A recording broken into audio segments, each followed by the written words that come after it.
धक करता करी ए भातारा धक धक करता करी पात दिलू है का? कौनो बात ना, नेचुरल है। अरे फिर पात दिलू है का? कौनो बात ना, साइकिलिया में बैठल बैठल गैस हो गल हुई। ए जाने मन तनिए ठिकाना गादा रास्ता कट जा। बोरे नाले में जोरे जोरे। अरे ये कौन गाना गाओ तू? अच्छा रहदा रहदा। अरे रहदा भैया, तू गावत कम हो पारत ज्यादा हो। बस 2-4 मिनट और रुक जा, बस घर वही वाला है, जितना मर्जी उतना पदिया। अरे हमार बेटा आएंगे ना दुल्हन के, अब मैं नाचूंगी गाऊंगी, गांव में घूम घूम के चुगली करूंगी। अब मेरी बहू आ गई है, मुझे कोई काम नहीं करना पड़ेगा। अब मुझे रोज बढ़िया बढ़िया खाना बना के खिलाएंगी। कावन पाँच दिन आ रहे दही में आग लग जा। अरे माई हम पात देनी है, तू पाँच दिन है? अरे माई वही नहीं है साइकिलिया पर है। अच्छा तो पेटवा में गैस हो गया रे। अच्छा ठीक है, चना जल्दी घरे में, तक कोनो नजरी आई दे। तला दाने मन आराम से आराम से। हाँ, चल हाँ बैठ जा। साली जब से आई तब से पात पात के मल्ली की खोपड़ी सुनगा दे। ये हमार भातारू आ जा, गलती से पात देनी अब ना पात। हाँ नानी गलती से पात दिलू, पूरा रास्ते भर पोए पाए फूस फाए कैले हो, गलती से पात दिलू। गैस ऐसा चीज है कि कबो निकल जाए। अरे अब तू रह गई घरे में आ दिन भर पात।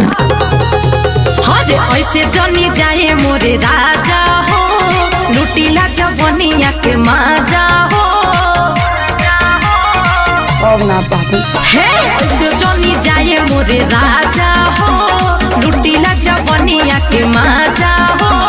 मांगटी की लाइल बड़ा काहे गुस्सी आइल बड़ा थोला भर बाजा हो। अरे मांगटी की लाइल बड़ा काहे गुस्सी आइल बड़ा थोला भर बाजा हो। तू कहता नो कहबू तो हरे लागे नाही आई कोई रानी कि देबू पाद पाद के हमरा के बुआई ये रानी।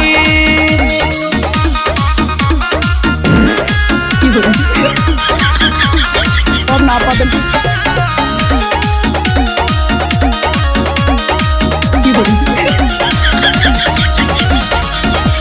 अच्छा ये बताई केकरा से ना गलती होला? अरे मान ले दिला कि सबसे गलती होला, लेकिन एकर मतलब ये थोड़ा कि जान ता पाद दा। अब ना पात। का गारंटी है कि अब ना पदवी? तेरी माँ की का जियारा गाजर कैले है। ए बाऊ लगा तो फाट गल रे, लिया तो सुजवा दही के नाथ दे। हम कोशिश करनी है धीरे से छोड़े के, अच्छा। कस के छूट गया फट फट फट फट।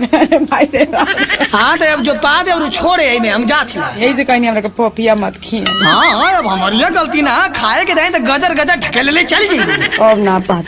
काहे पादा एकदम बिल्कुल पादा भाई, जोर जोर से पादा। दिन में ना पदास आवेला, रोटिए के पदास आवेला। अरे लेकिन दादा दिन रात एक्का कैले है। तेरी की लगा था कि बवासीर उभारी के रही, यहाँ से भगला सही है। ना पाद में हमर करेजा भाता आ गए हमर भाता। भाग तू। सुनिए सैया पर पैया छोड़ के जनी भागब हो। खाके क्रिया कहिए राजा अब नहीं पातब हो। सॉरी राजा जी। नहीं नहीं तू पाद, काना खोली के तू बात हमर सुनाए रानी। इतना बड़ा काया टैक कोई गुनाए रानी। जब से लियाइल बड़ा सुनी के डेराइल बड़ा भागा जनिया जाओ।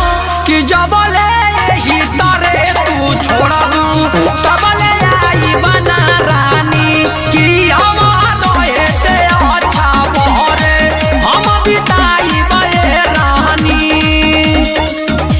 अब ना रहे ना रहे कोनो मतलब हो ना रहे। काहे ना मतलब तोर पाप सुंगे खाती नहीं। वो हमर मांग टिक ले बानी। अरे यह तो गलतियां हो गई। हम को जानते रहनी कि तू एलपीजी गैस निकल जाएगी। चल भाग भाग भाग, हट हमके जाए दे। और जीवन बीमा हुई। हाँ जाना थिला कि जीवन बीमा, लेकिन तोरे बदले का कोनो सीमा है। हमार बात रे अब हम के गईले से क्यों ना भाई, चल भाग जैसे भाग चलती। बुझ जाई रब करेजा पे रहे। करेजा पर अभी रब करेजा पर बैठ जाए, हम इतना मोट बानी गिराव करेजा धस जाई।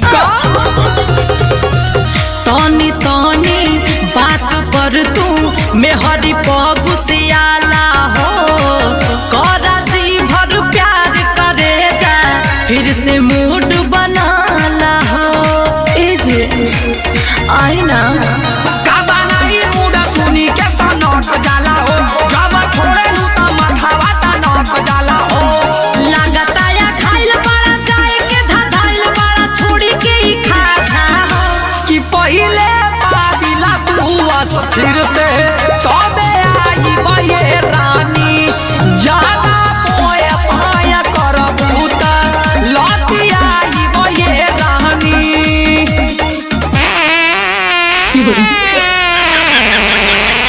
ले साली तोरिया परछाई पड़ गया।